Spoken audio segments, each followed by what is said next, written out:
969. Renz, ini nga pag-interview na mo nimo, imo ni kabubuton o wala ka pug siya. Karon na kay katungod nga istorya imong katungod kay nako sa imong tungod. Ug karon nakasagdan tungod. Brad Kem, ano masasabi mo tungkol sa nangyari kay Brad Range?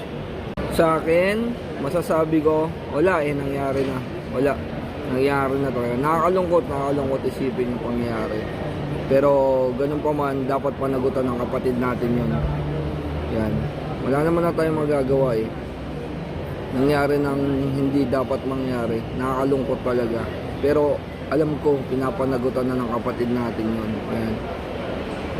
Kaya laban lang kay kapatid Range. Yan. Sa mga kapatid natin na pinagtatawanan pa, ginagawa pang katatawanan yung mga nangyayari kay kapatid Range natin, no? Stop na po natin, tigilan na natin mga kapatid.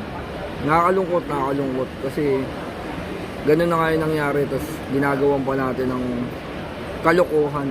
Yan. Nalulungkot ako. Isa-isa dito yung mga idol Brad natin yan. Mention ko na yung name, drop ko na yung name yan, si Brad, bad boy ng Cebu. Yan. Nakakalungkot kasi yan, iniidolo ko to. Hindi ako haters ni Brad Bad Boy ng Cebu. Hindi niya ako haters mga kapatid. Talagang sobrang suporta din talaga ako dyan. Talagang napaka-solid ang support ko dyan. Simula pa lang, yan. Paangat pa lang siya, simula pa lang sa Battle of YouTuber. Actually, na-content ko nga si Brad dito. Ang akin lang, nalulungkot ako. Pero hindi ko masyado naiintindihan kasi lingwahe nila eh. Pero obvious naman, obvious yan. Kaya sana sa Brad natin, tigilan na po natin yung pangungutya sa kapatid natin. Kasi tayo lang din naman to eh. Tayo lang din magtutulungan yan. Nakakalungkot, may mga Brad talaga tayong ganun. Pero sobrang saludo pa rin ako dito kay Brad Winston Lee. Yan, tsaka kay Sis Queen Luis. Grabe, sobrang solid. Despite ng mga nangyari sa kanila noon yan, sa mga hidwaan nila ni Brad Range tsaka ni Brad Winston Lee. Grabe, natuwa ako sa ginawa ni Brad Winston Lee tsaka ni Sis Queen Luis. Yan, may pinamagatan pa nga tong pamagat ni Sis Queen Luis na sa kabila ng lahat, yan, kapatid ka pa rin namin sa kapatiran.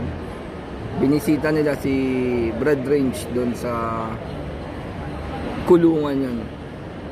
Grabe, napaka-solid. Sana yung mindset natin mga kapatid, ituon natin sa tama, no?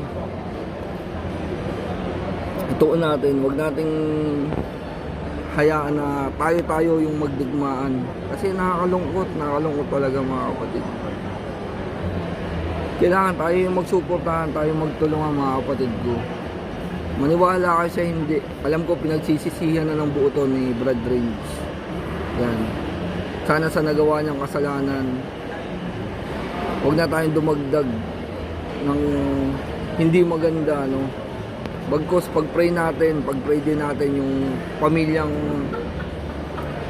na aksidente ni kapatid Range yan. Pag-pray din natin mga kapatid. Yan. Sana mga kapatid, piliin natin yung pagpapakumbaba at pagpapatawad. Yan.